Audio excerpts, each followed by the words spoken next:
magaalada London ee xarunta dalka UK ayaa waxaa lagu qabtay xaflad abaalmarin ah oo arday Soomaaliyeed oo ka qalin jebisay jaamacadaha kala duwan ee dalkan UK.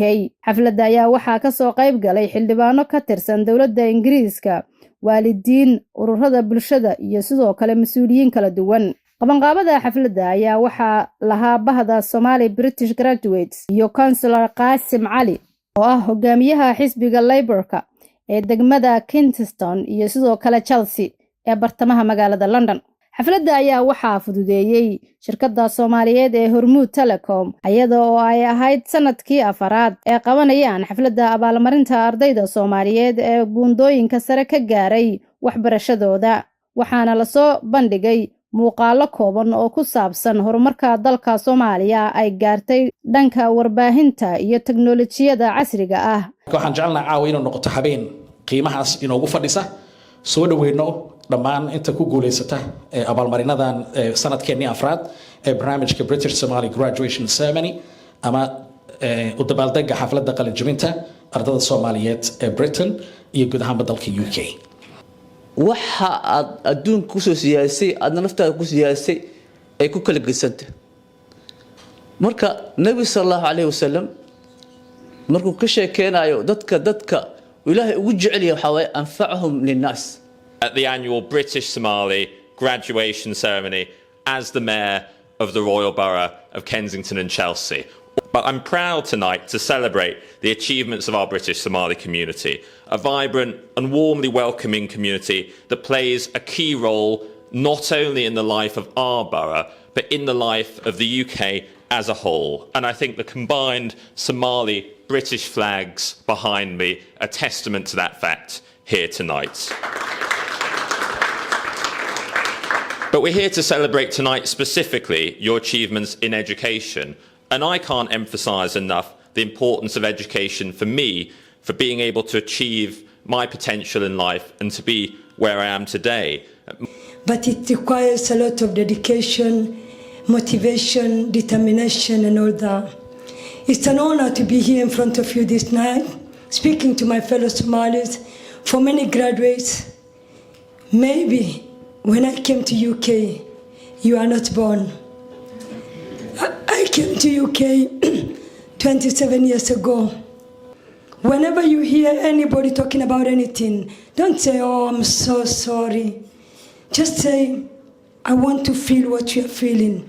And I want to make sure I do something different so that you will not be in the same place. Councillor Qasim, thank you so much for inviting me. Thank you. This means a lot. And also making me sit next to Hormuud. I've heard about them, but I've never had an opportunity sitting to big funders, sponsors of Somali community. They've done a lot of amazing work.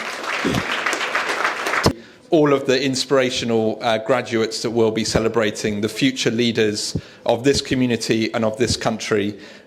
So I remember last year it was such an incredibly uplifting event because we heard all of your incredible achievements, your family's support to get you here, all the teachers and lecturers and people that paved the way.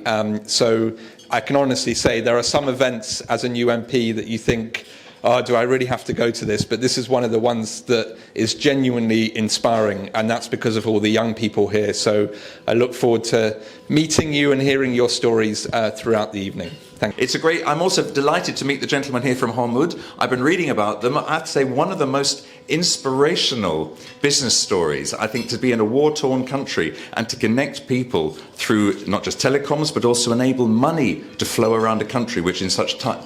In return. So I just want to mention two things maybe. The first is this tonight is about education. And on Thursday, for unusually Parliament wasn't sitting last Thursday, so I had a chance to go into 4 schools or youth clubs and talk to young people there, which is one of the best things about being an MP. And because the Somali population is quite a young population, every time I go into a school, I meet a lot of young Somalis, and I see the skill, the intelligence, the ambition that there is in the community. You know, the Hala to come to the UK was not only a success, but his aim was to educate his kids in the United Kingdom in the highest rank as they can.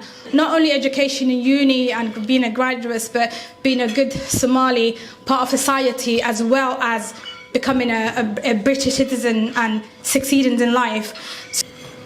caawa waxaa runtii qurux iyo muxuu ahaa muunad weyn leh in intiinaas waqtigooda aad usoo horteen qayb ahaan inaynu munaasabadan ayadaa dhiirigelin weyn aynu siino. waa arkayseen waxbarashada waxay ka tidhi hodan halkan kelmadihii ay ka tidhi quruxda badnaa. soo kaleeto waxaan ognahay waxa ugu weyn ee nolosha wax laga qaban karaa inay tahay aqoonta. Hormuud Telecom oo hadda qayb ka mid ah daawateen dalka Soomaaliya klibkii yaraa hadda la shiday ee 2 daqiiqo xoogaaga ahaa oo aanu maleynay qaybo badan oo idinka mid ah gaar ahaan dadkii ku noolaaday caasimadda in uu dib u xusuusiyay daltabyana tusiyay quruxdii beerihii baddii noloshii farxaddii aad si fiican u aragteen oo hadda aan u ekaanay inaan qayb ka mid aan joogno dalkii joogno waxaasoo nolola oo quruxo meesha ka jira dabcan waxay u baahan yihiin si loo sii horumariyo ina aqoontuna la socoto. marka hormuud filosofiga ay ku dhisan tahay waxa ka mid ah inay waxbarashada xoojiso. Welcome to all the members and guests, especially to our MPs, our mayors, and proud to say, obviously, I'm so sorry to everybody else, but our sister Somali mayor here in the room. Thank you very much. First of all, I cannot forget, obviously, the thanks will always, and I will go back to our councillor, our leader, our Somali leader, our, the go-to person every single time. So give it up again to our leader, Qasim Ali, inshallah. So, waxaan rabaa inaan u sheego marka dadka Soomaaliyeed ee daawanaya caawa meel kasta ay joogtaan qof kasta oo yimaada dalkan wuxuu haystaa opportunity taasoo ah inuu wax baran karo awlaadiisana wax bari karo. 2 caruur iyo aniga sanadkan waxaan ka qalin jabinay jaamacadaha UK. ma sahlaneen inaan assignment-iga diyaariyo iyaga kuwoodana ku ilaaliyo howl sahlan ma ahayn. habeen iyo maalin hurdadiyaan ka tagay. At the same time, guri oo temporary aan deganahay oo la iraray 3 sano waa guuraaye le marba meel la igeenay ma ii sahlaneen. sidoo kale my mom is disabled. She lives with me. I have to look after her. So I did all of them. We used to help the students and it was wonderful. Why don't we come together? So it was not just myself, it was also to Abdullah, and I thank him for taking this initiative with us to create the British Somali graduation. So thank you, Brother Abdullah. And not only sponsoring the events since then, but also coming down and to make it personal to be here for them. So once again, thank you, Hormood and the team. I want to thank you, Mr. Mayors, for coming. My really pleasure to be here with you. You're not the only mayor for just RBKC now. Tonight you're here for the mayor of all British Somalis in that regard. So thank you for welcoming us to Kensington and Chelsea. Madam Mayor, Naeem Ali, a good friend of mine. It's been really a pleasure to work with you. And I know you had many events today.